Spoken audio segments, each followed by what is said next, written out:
Ia ba. Ez dut denbora handiri pasako Kike Amonarriz Gorria aurkezten, seguru asko gehientsuenek ezagutuko duzuelako, baina beti hartzen da sorpresaren bat Kike ibiliren bide guztiak kontatzean, eta Tolosan jaioa da, soziolinguista eta humoregilea, besteak beste. Euskalgintzan eta euskarazko prentsan eta telebistagintzan urte luzetan ibilia. Euskalgintzan adibidez gaztetatik hasi zen Tolosan bertan, gero jarraitu zuen Siadekon lanean, Euskalgintzan eta ikerketa soziolinguistikoetan, eta gerora ere, mugimendu euskaltzaletik beti gertu, eta batzutan lehen lerroan ere bai, topaguneko lehendakari izan zelako besteak beste.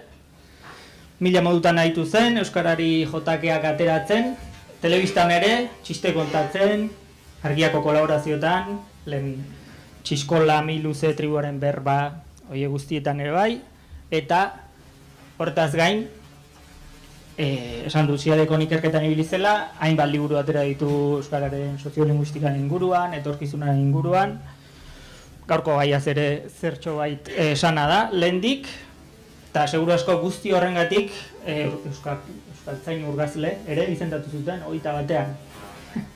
Hori jartzen du Wikipedia, baitzen. Impresionantea da.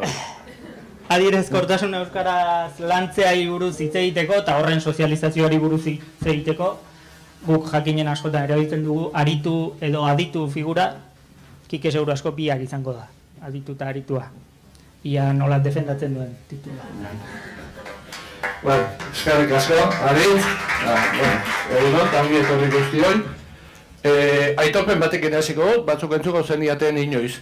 Nik 13 urte nituan nian, lagunekin euskaraz egiten nuen nian, ez nuen inoiz akatsik egiten. Eta ez nuen euskainola erabiltzen.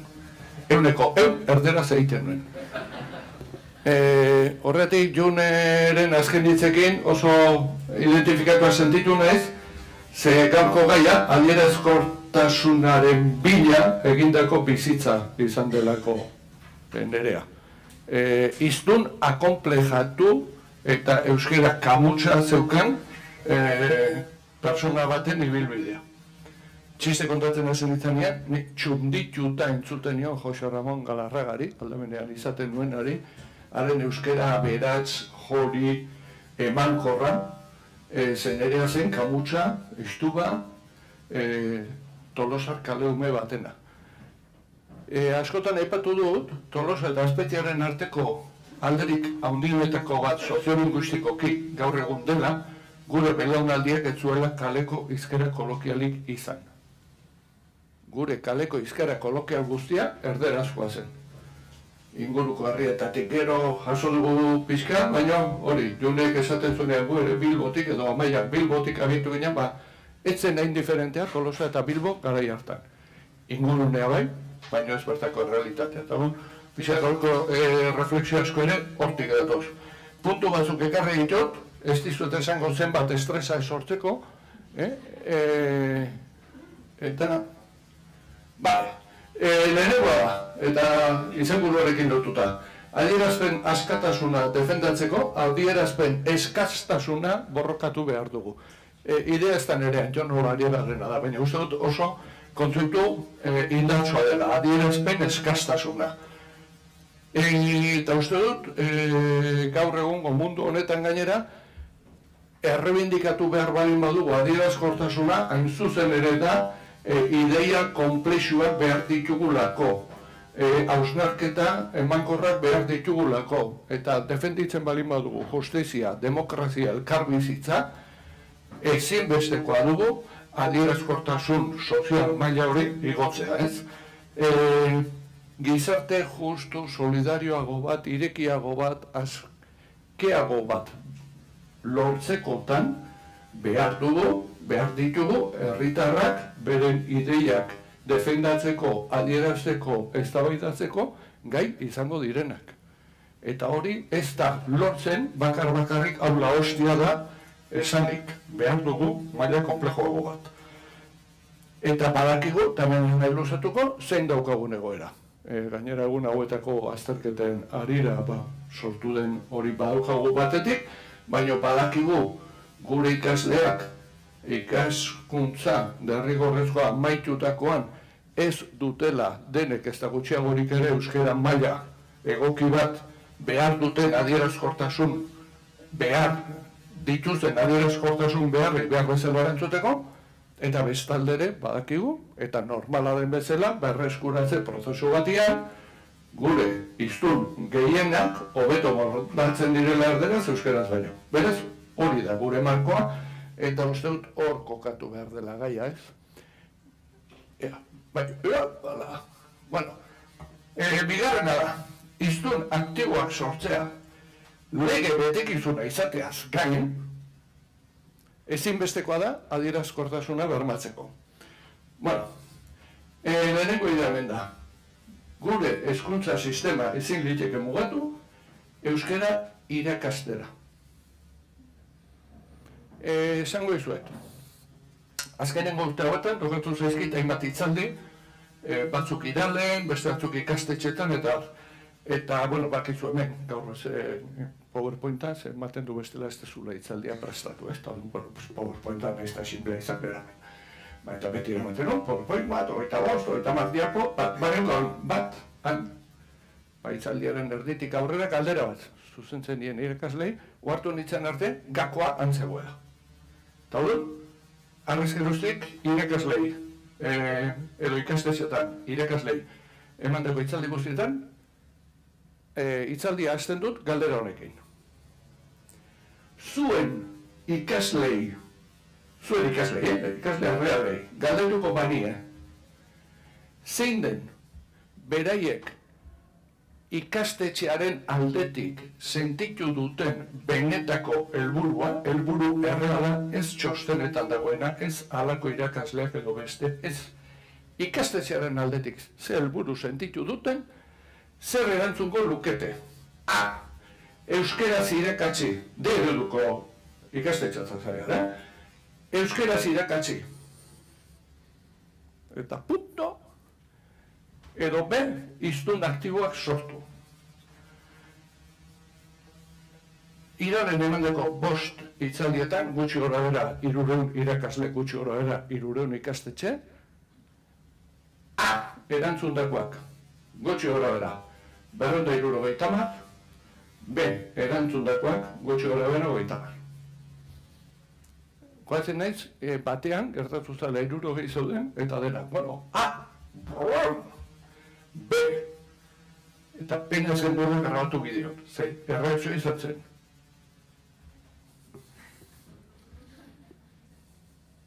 Zero, batean, batean zero gustatutan batean gehiago. Eta horren, reflexioa esan. Ikasle hauek, gehienak, ingurune erdaldunetakoak, familia erdaldunetakoak, kalean euskara erabiltzeko aukera gutxi dutenak. Horiek ere, ez badute sentitzen, ikastetxe barruan. Ikastetxeak ez halako irakasleako beste, nahi duena dela, beraiek ere, hiztun aktiboak izan daitezen, euskara ere erabil dezaten, nola puñeta ingo dute. Eusen motibazio izango dute, baita beren hizkuntza sustatzeko, lantzeko eta bat. Eta uste dut hor, klabetako bat hor dagoela. Ze, adierazkortasunaren lanketak, zer ikusi handia du, B, aukerarekin. Ze, A, aukera, egin dezakezu, azkenien da, una betan ikusten ari garen bezala, azerketa aprobatzen iristen bazean, pues nahikoa da. Nola edo ala aprobatuta ere, nahikoa da. Bueno, ze, eta esaten duen, lege betekizuna, ze, eta ez gara sartuko hezkuntza legea aztertzen, baina hezkuntza legeak azkenekoak dioena da,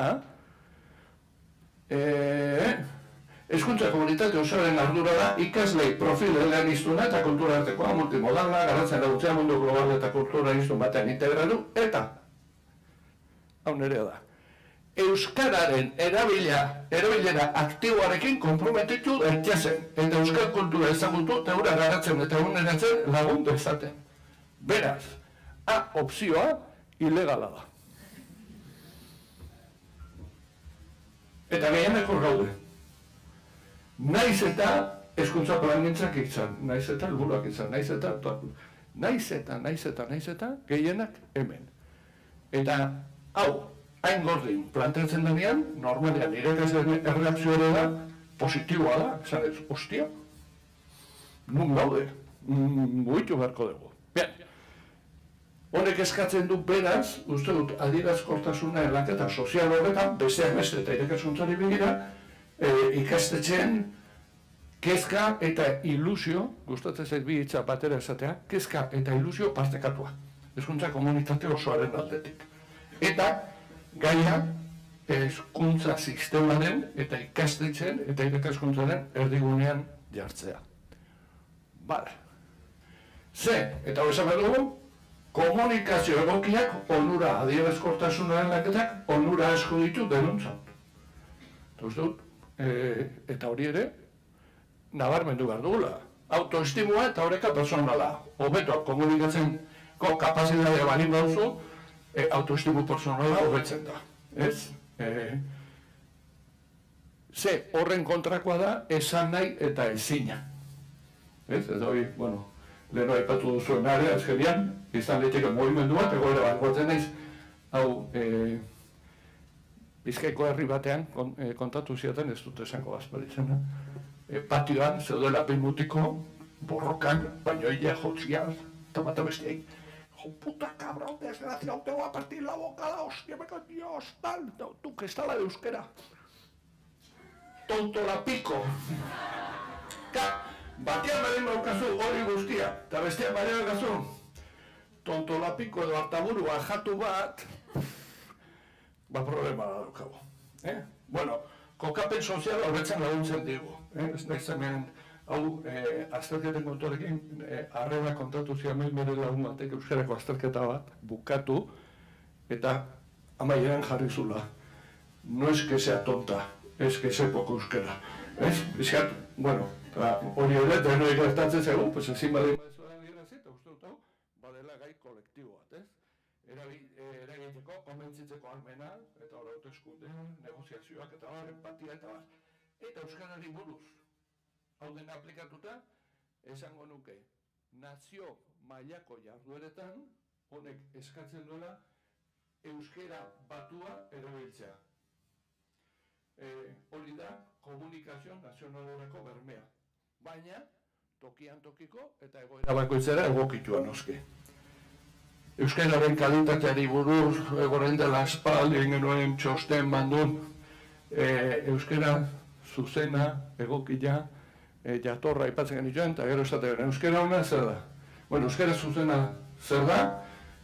Euskaltzen diren arauak aplikatu behar direnean, euskararen arauak aplikatzea. Noiz aplikatu behar dira euskaltzen diren arauak? Ez goizeko 3:00. Esate batereko. Informatibo batzuetan nahi, eta hau esaten dut, gainera goizeko 3:00 aplikatu ezkero, bihur zaitezke persona ez oso atsegina. Ben, hizkuntza jatorra, eta hor ja sartzen gara kontzeptu 20 urte pasata gero gaur egun definitu beharko genuke beste egoera batean, zer da hizkera jatorra Tolosan agian errexagoa definitzen, baina Gasteizen, Bilbon. Orduan hor, eta seguro badagoela, ja gaur egun genealogia linguistiko bat ere, esateko jatorra da beste baina aldatzen da hori. Uste dut hor, kontzeptu horren aldaketa dagoela, eta gero da, euskera egokia zeintzen, balortu nahi duzun helburua lortzeko baliagarria dena. Zein da zuzentasunetik egokitasunera dagoen puñetarik handiena. Zuzentasuna ebaluatzea oso erraza da, egokitasuna ebaluatzea oso puñeterua da. Adibideak jar daitezke, baina ez gara sartuko. Eta gero, aritzek eta sarreran aipatutako kontzeptu bat ekartzen duen hemen ere, eta gaur egun euskarari aplikatuta adierazkortasuna zari garenean, bada askotan entzuten den hitz bat, natural. Nik hau natural ateatzen zait, nik natural ateatzen zait. Eta nire genealogia errepasatuz, ez dut bain laurtekin, natural ateatzen zitzaidan, euskera. Zelan kontuen gatik Burgosen pasaberrizak genituen bi uda eta deitze ziaten el inglés. Zer da ez nekien, eta orduan, ez da habla inglés. Eta orduan, bueno, baina Ni ikasketa prozesu guztia erdera zein nuen, euskal filologia ere, batez ere erdera zein nuen, eta orduan 13 urtekin natural erdera atera zitzaidan. 19 urtekin naturalago erdera. Eta hortik aurrera, ez dakit ja, zerate da natural, baina uste dut naturaltasunaren kontzeptua ere kontuz. Azken batean, naturalizatu dezakezu zuk nahi duzuna. Naturala etzena bihurtu daiteke natural, eta naturala zena ez natural ere bihurtu daiteke. Beraz, autolinguistikoa ari gara, eta ez momentuko ahalmenez, ez? Vale, eta gero pixkat honekin komunikazioaren kontuarekin ere, batzen naiz kalitatearen txostena landu genuenean, Jose Garziak beti esaten zuela, euskeraz dena esan daiteke. Esaten. Eta hor daukagu puñeta ez, eta geno Mario Kerren inguruan eta hiztegiaren bila eta dena, hiztegi guztian, itzul dezakezu euskerara. Eta esan daiteke, baina ez da esaten. Eta esatez bada, hor erabilera sozialaren koska daukagu, ez? Bale, beste bat, euskerak aurrera egin dezan, funtsezkoa da ahozkotasuna lantzea, uste dut honetan, horregatik gaudela hemen ez. Baina, ohartu behar dugu, eta badakigu, hemen ez nahiz asko luzatuko, Euskaldunon hiztunen komunitatea errotik aldatu zaigula.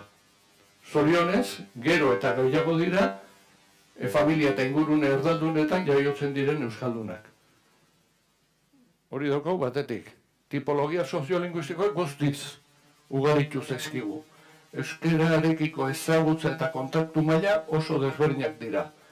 Beraz, adierazkortasunaren lanketa, legitimitateak, egokitasunaren balorazioak oso desberdinak izan beharko lukete. Euskararekin lotuta, aurrikusik genezake, hemendik aurrera oso euskara diferenteak entzuko ditugula. Ja, entzuten ditugu ingles jatorria duten euskarak, L-ek hor dabiltza, tezeta, teixa, zer gertatzen da, tezeta ondo auskatzen ez duten personekin, ezin dute esatari izan. Galdera bat.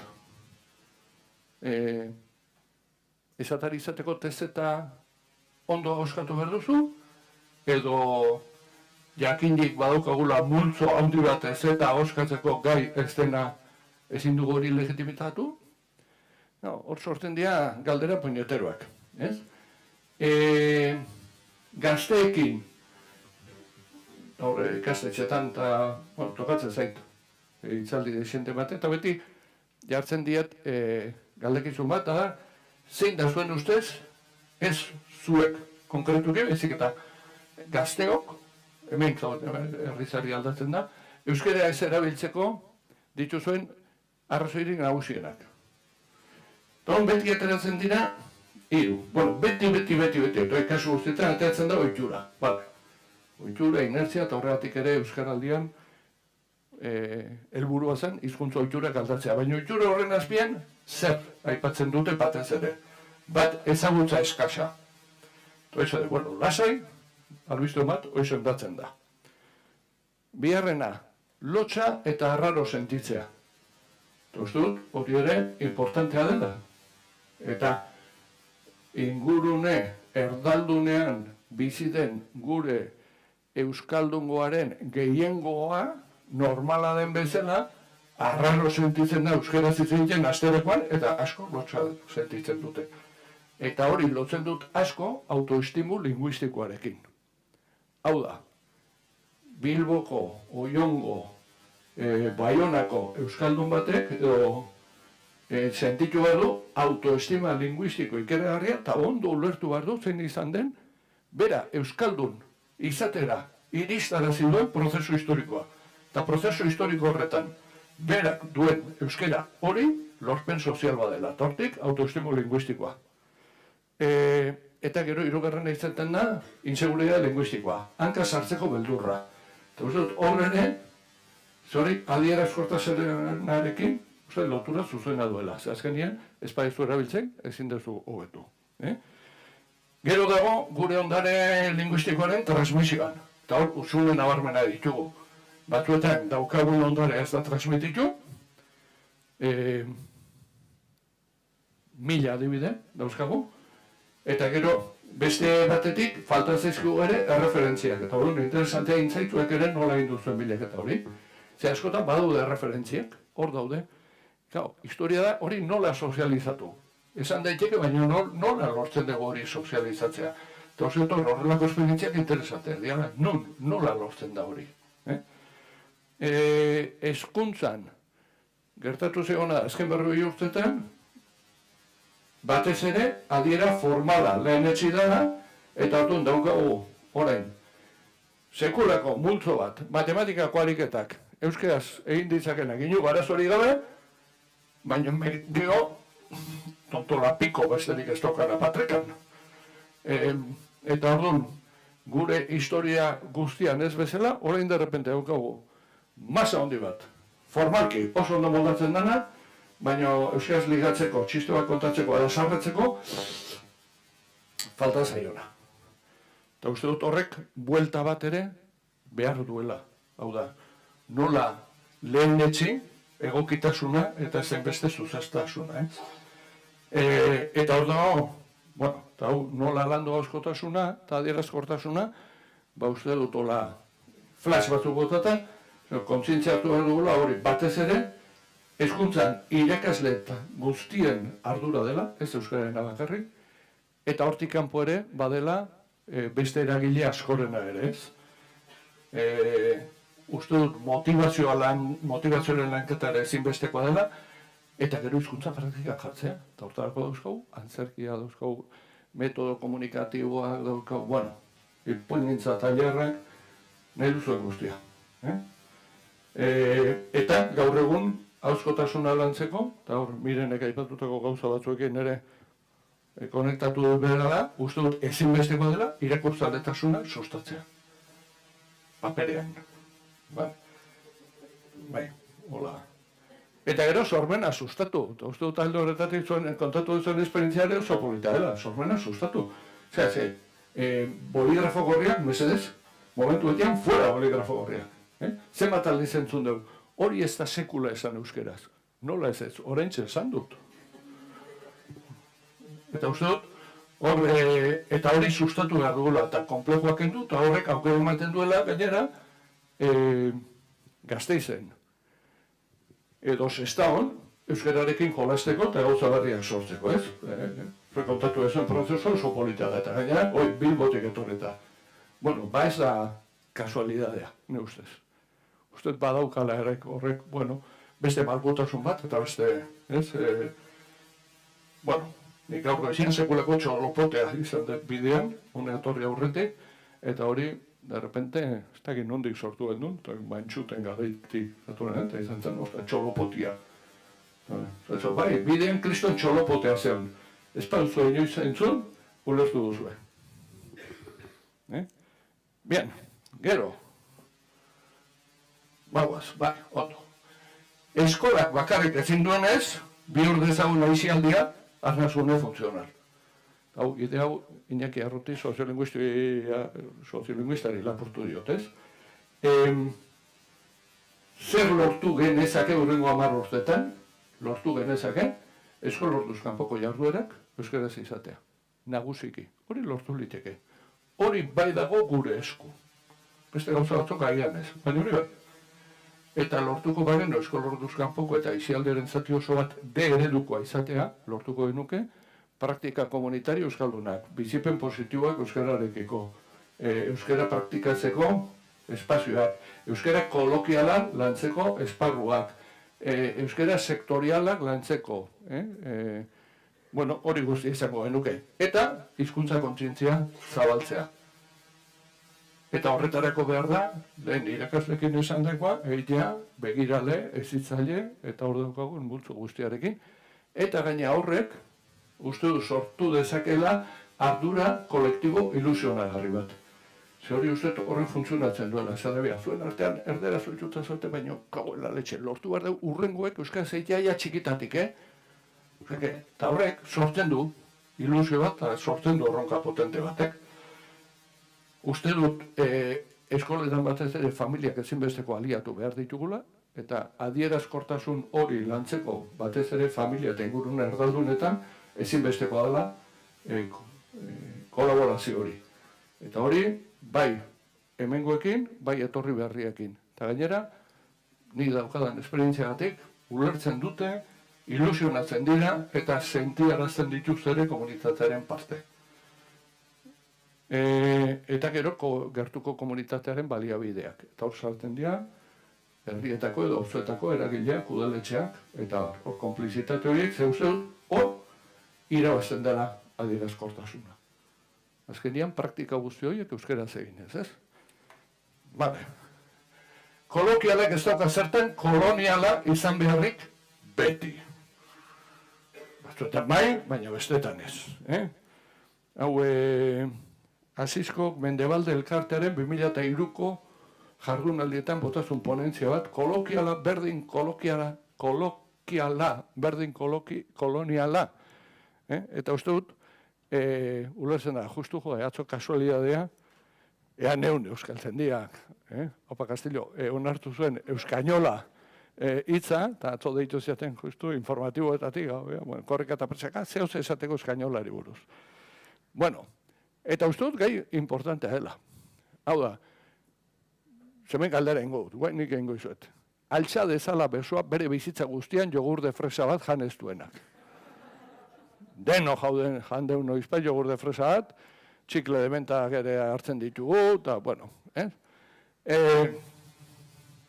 hor gaude denak. Gehiago, edo gutxiago. Uste dut gure egoera soziolinguistikoan, hizkuntza nahasketa, ekidin ezina dela. Beste historia da, zenbateraino, nolakua, eta horrekin zer egiten dugun. Denoak egun bezala, horrelako hizkuntza nahasketak sortzen dira hizkuntzen arteko egoera desorekatu baten ondorioz, politikoa, ekonomikoa, demografikoa, nahi duzuena. Eta beti da, goitik behera, gutxi batzutan, xoxet, lortzen duzu beti gora sartzea, baina gutxi. Baina nola juzgatu hau. Eta hor sartzen da hiztunen legitimazioarena. Gai komplexua da, ustez, eta ertz asko ditu, zate baterako. Oso desberdina da euskainola zestaon edo euskainola beraztegin. Zestaon irabazia dena beraztegin galera izan daiteke. Bizi dugun egoera soziolinguistikoan, gaur egun erderaz 185 gora erderaz bizi diren eremuak euskarara eraman behar balin ditugu sozialki, euskainoletik pasata joango gara. Baina, badakigu, hizkuntza hegemonikoen indarrak kaltetu eta degradatu dezakela gure hizkuntza. Ba hor gabiltza. Eta hor ez da gauza bera, euskainolari buruz hitzeitea zestaon edo tutelan, edo hitzeitea ondarrun edo beraztegin. Eta gero, zer esaten diogu zer dan hori. Eta gero, badakigu, gainera, zenbat eta euskainolago, zenbat eta frantseskuarago, gero eta aldenduago. Biziko gara elkarren gandik. Orduan, hor dauzko pieza asko, balotzea, konplexua. Nik beti, ez nuke esango euskainolaren alde edo kontra, segun. Hori bai, defentsa garbizaletasuna, gero, aipatu duzu, garbizaletasuna, garbizaletasun defentsibo bat. Osea, bi gauza esango nituzke. Garbizaletasuna hizkuntza gutxituen kasuan, eriotz zera kondenatzea da. Baina behar dugu ere, garbizaletasun defentsiboa, nola baita esateko. Ze bestela, eraman gaitzake olatu honek, azken batean, bigarren mailako hizkuntza bat izatera, ez? Eta horrekin batera, defenditzen dut hizkuntza kontrabandua. Import, export. Hemen ez da sekula esan, edo bai. zoi da bestea, ez dakigu. Oain, Tolosan de repente toponimia azaldu da, eta azaltzen dira iparraldeko hitzak. Bereterbide, betarbi esate genion, tomain de repente bereterbide. Bereterra, hitza Tolosan. Beratz, ez esan hau hemen, hoi arazil zenak esatezun bere garean, en cuestión de lengua, para la mayoría de los hablantes ayer son tiempos inmemoriales. Aquí nunca. Bien. Eta gero, orduan, egoera honetan, daukagu adierazkortasuna, eta gero daukagu kaleko euskera kolokiala. Egunerokoa. Orduan, euskera kolokial nazional batera iristeko bidea luzea izango da. Esango nuke, lehenengo baldintza da, hizkera eta azentu desberdinak entzutea. Entzun. Goatzen naiz, miluzen urtero umeekin, eta orain ere egiten dira, nahi tokatzen zitzaiganean, umeak etortzen ziren, eta beti, egoten zen iparraldeko bikote bat. Eta beti, galdetzen genienean. Zer modu zaudete? Eta ez dute, untza publikoak, zesan du. Euskal Herriko beste umeek ez bali madakite, untza ondo dala ez baute inoiz entzun, distantzia da ikeragarria. Uste, lehenengoa, entzun behar ditugu, euskara guztiak. Boleraren aguatzen ezo, itxaro bordak ere idatzi izan zuela, hori, eta ala ere batzuk pasatzen dira, eta beste batzuk ez. Nik institutuetan eta juten naizenean esateo, iparraldekoak oso arraroak dira. Ez dute kondoirik erabiltzen. Ez daukate kotxerik, ez daukate mobilik. Uste dut hor badukagula eta perspektiba honetatik, hau nola konpontzen da, harremanduz. Ipar, ego, ekialde, mendebalde, Gipuzkoa, atera pixkat, hala da. Zegero, zera ez, hemen erabili behar da kaleko euskera. Ze kalekoa. Ze kale. Zegero ordo, beste historiat. Eta hau askotan entzuten, ez, telebistan. Telebistan erabiliko beharko zeintuzkete gehiago euskalkiak. Ze euskalki? Siberera sartuko dugu? Ja jendea nervioso ezten da. Edo bakarrik euskalki espainolak. Lurra mugitzen. Gero, iparreko harreman hori behira, ez alitzateke gure hezkuntza sisteman bermatu beharko frantsesaren oinarrizko ezagutza. Gure aur eta gazteak erosoago sentitzen dira Londresen Baionan baino. Eta, hau jarritan eguan, komunitatea trinkotzea da, kolokial nazionala sortzeko bidea, txokokeria gaindituz, eta gure ondare linguistikoa ezagutuz, eta partekatuz, trafikatuz. Eta gaur egun hori ez daukagunez, abiatu beharko dugu, daukagunetik, baina ulergarritasuna bermatuz. Eta uste dut hau dela, baldintza. Batez ere, edabide nazionaletan. Edabide nazionaletan, ari balin bagara, guretik geixiago erabili genezaken, baina bermatu beharko genuke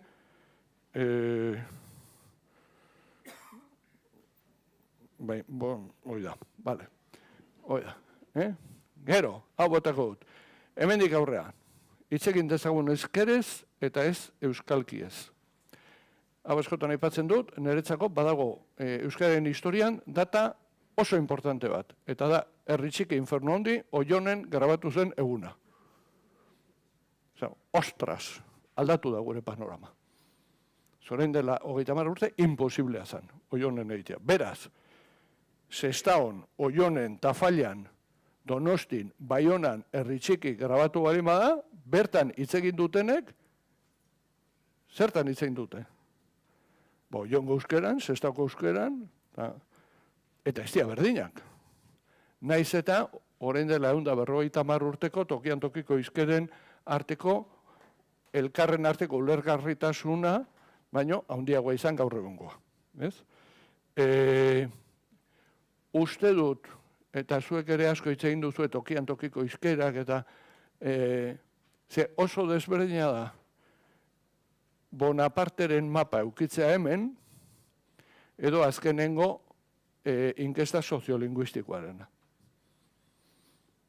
Eta gero gainera, ni alabak eta zesanik ez bilobekin, haiek hitz egiten dutena, ez da, orain dela 100 urte gure atxonamonek hitz egiten zutena Tolosan, Nei ez galdetu gaina abuztua nola esate zuten, ez dakit, eta gainera ez zait interesatzen. Ez da datu bat, baina horrek ez du esan indarra edo ari azkortasunea indartzen. Baina bai, prekupatzen hau gehiago, derrepente, enteratzea, Tolosako baserri batzutan, oraindik erabiltzen dutela elemena hitza.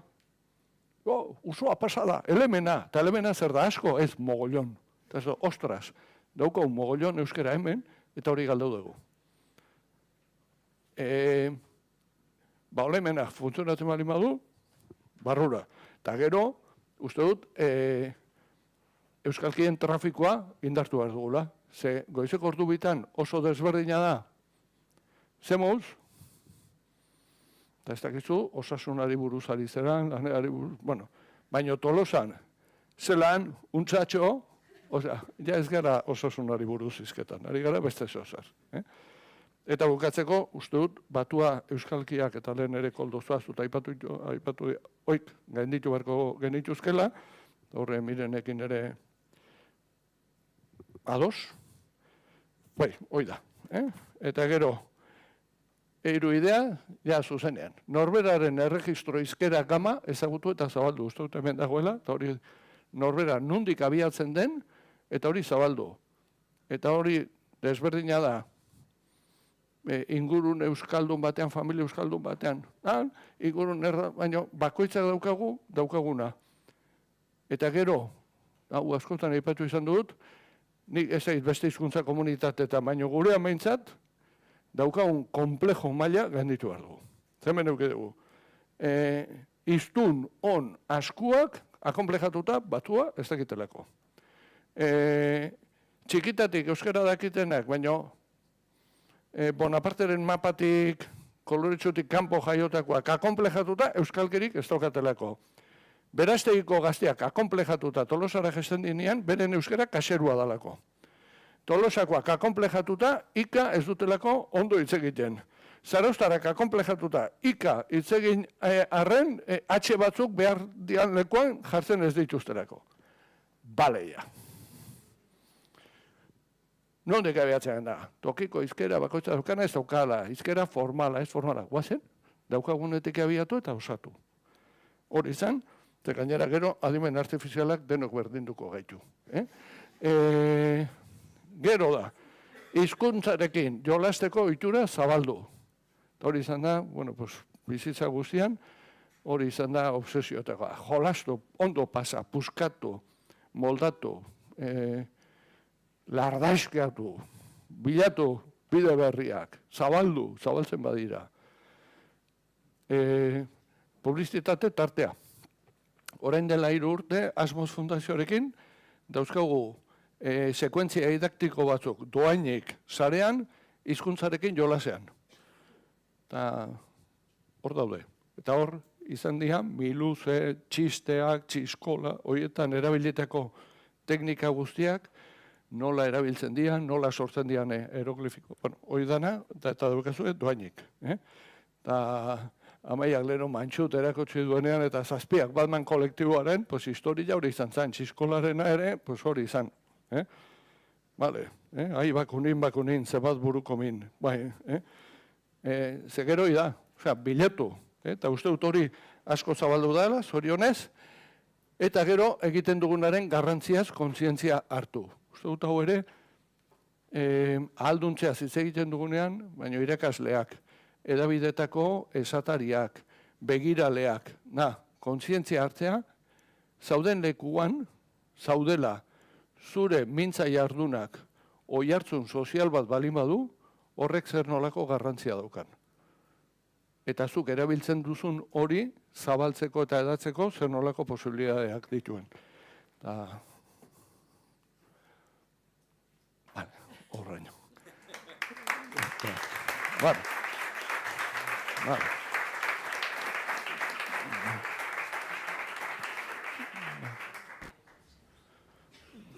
Osondo, eskerrik asko Kike. 35 minututan sartzeko esan nion, eta hortxe sartu da. 2 minutu oparitu dizkio. Hartuko deu tarte bat, galderarik baldin badago publikotik edo egiteko, baina abisatuko dizuet, azkar egiteko galdera, ze pasa egingo garela bestela. Hor, Xabierrek. Kaixo, egun onden hori, eskerrik asko, Kike. Badaukat zarantza bat izkeren kontu horrekin eta zenbateraino daukagun garbi zer dan izkera eta zer dan baterako txokokeria. Eta askotan iruditzen zaigu eta segura asko aje hori Gipuzkoarro daukagu gehien bat, ingoiu eta olakoak esate baitugu hori jada jatortasunaren maila gorena. Eta azken batean egin diagu esan da, antzekoa da, baina hori ja kasik akademikoa edo. Orduan, hori dela eta izan ditugu formatu batzuk adibidez Gaztemank, nik uste oso Gipuzkoarrok egindakoa eta Gipuzkoarrei begira egindako formatua nun erabiltzen zen izkera bizi hori, baina oso markatua izkera jakin bati. Nola baloratzen duzu hori? Ekarpen hori bada ekarpen aglutinatzailea, bada ekarpen bat euskal komunitateari begira egokia edo bilatu beharko genituzke beste modu batzuk. Naiz eta esaten den hori antzera esan, baina, errespetu pixka gehiagorekin, euskalki hori igual menperatzen ez dutenei begira, ezta? Bai, hor eztabaida handiak dauzkagu eta denok ez ditugu gauzak berdin ikusten eta gero denok ezin ditugu gauzak modu berberean egin. Hau da, abia puntu, norberaren abia puntu linguistikoa zitzaiten dugunean horretaz ere bai. Zezu agian oso ondo mondatzen zara zure izkera propio horretan, zure erregisturan, eta hor oso indartsu zaude, eta oso seguru, eta agian hortik ateratzen zara, eta ia zaude ez du funtzionatzen berdin. Hor badago, nolait muga personal batzuk badaude. Gero, nik uste, kasu horretan, hor badagoela, gaina esageratua ere bazen, hori nolabait esateko, umore tipo bada. Eta horrek, izan zuen bere eragina, hemen, hobeto ulertzen zen, baina ulertzen ez zen leku batzuetan ere bazuen bere eragina. Guk normalian beste bide batetik jo izan dugu, ez? Eta ikuspegi zabalago bat, bateratuago bat, hortik gehiago jo izan dugu. Zer dena ez da txuri alabeltz. Zegero horrek ere bazuen indar komunikatibo oso potentea, eta horrek askotan, naiz eta ez erabat ulertzen duzu, edo erakartzen zaitu. Horre, bazegoen ariketa bat hizkuntza kalitatearen historian egiten genuena, 6 aukera ematen genitu, historia zen, eta jendeak aukeratzen zuen, txaparroak zintzilik bezala. Zan esaldi bat hola, eta hori azaltzen zantartean. Burrun, Bizkaian oso noarben. Horra, eta zan, esan indar haundieneko esaldia, baino txaparro hitza zetorren. Hori da, zaruzko hitz, txokokeri totala. Baina, hartzezun, hemen badago zerbait, ez? Hoiek dia. Nik kasu honetan iruditzen zait, ni zabalagotik hartu izan dut. Zer iruditzen zait, gero ulermen arazo nabarmenak ere sortzen direla hor. Pixan mirenek esatezula, gero da zu ze kontatu nahi duzun, izkera horrek ere baldintzatzen du ere pixatzer, bazian personaje batzuk oso lotua izkera tipo horretara. Hor dako, eta gero niretzako beti da obsesio bat, eta da muga. Ulertzen da edo ez da ulertzen. Espadego muga pasatzen, edo hangoa espadagona etortzen, hor daukagu lio haundi bat. Eta lioa daukagu, lioa daukagu, hori ez da soluzionatzen plis-plas batean, ze pastena agrea esaten duzu, eta egualdean, hoi zer da. Eta normala da. Herri horretzen, omeleta gainatzen, omeleta, noa jartzen? Omeleta jartzen, ometa edo, gainera esan guztau. Eta ez dauka, bai, gero hori, pues, ari bali bazara usurbilgo publikoari zuzendutako batean, pues, itzen dezakezu batean, no?